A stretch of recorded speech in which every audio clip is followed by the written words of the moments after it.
நண்பர்களே எல்லாருக்கும் வணக்கம். உங்களை மீண்டும் சட்டமய சேனலுக்கு வரவேற்கிறோம். சட்டமய சேனலை சப்ஸ்கிரைப் பண்ணாதவங்க தயவுசெய்து சப்ஸ்கிரைப் பண்ணுங்கள். சட்ட சம்பந்தமான பிரச்சனைகளோ அல்லது வினாக்களோ உங்களுக்கு ஏதேனும் விளக்கங்கள் தேவைப்பட்டால் மறக்காமல் கீழே கமெண்ட் பண்ணுங்கள். உங்களுக்காக உதவ நாங்கள் எப்பயுமே காத்துக்கிட்டு இருக்கோம். இன்றைக்கி நம்ம எதை பற்றி பார்க்க போகிறோன்னு கேட்டிங்கன்னா, நோ பார்க்கிங். நோ பார்க்கிங்கில் ஒரு அரசு சம்மந்தப்பட்ட வண்டி நிற்கலாமா? நோ பார்க்கிங்னு ஒரு போர்டு வச்சுருக்கு, அல்லது நோ பார்க்கிங் சைன் இண்டிகேட் பண்ணியிருக்கு. அந்த இடத்துல அரசு வண்டி நிற்கிதுங்க. அங்கே பப்ளிக்கோட வண்டி நிற்கக்கூடாது. நோ பார்க்கிங்கிறது அதுக்காக தான்.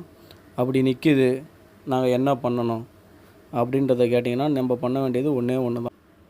அதே போல் நோ பார்க்கிங்கில் வண்டி நின்று இருக்குது, நீங்கள் வண்டிக்குள்ளே இருக்கீங்க அப்படின்ற பட்சத்தில் காவல்துறைக்கு அந்த வண்டியை டோ போட்டு எடுத்து போகிற அதிகாரம் காவல்துறைக்கு கிடையாது.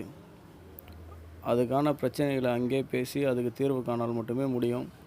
அதுக்காக நீங்கள் வண்டியில் இருக்கப்போ காவல்துறை உங்களை வண்டியை சுமை தூக்கி மூலமாக உங்களை டோ பண்ணி எடுத்துகிட்டு போகிற அதிகாரம் எந்த காவல்துறைக்குமே கிடையாது என்பதை நீங்கள் நல்லா தெரிஞ்சுக்கணும். இந்த மாதிரி ஒரு வண்டி, ஒரு அரசு வாகனம், அரசு ஊழியர் யூஸ் பண்ணுற வாகனம் நோ பார்க்கிங்கில் நின்றுந்ததுன்னா, உங்களுக்கான மேலதிகாரிகளுக்கோ அல்லது போக்குவரத்து காவல்துறையில் இருக்க மேலதிகாரிகளுக்கு அந்த புகார் மனுவை நீங்கள் ஒரு சாட்சியோடு அனுப்பிச்சிங்கள் என்றால் அவங்களுக்கு நீங்கள் அனுப்பி வைக்கும்போது கண்டிப்பாக அதுக்கான தீர்வு கிடைக்கும்.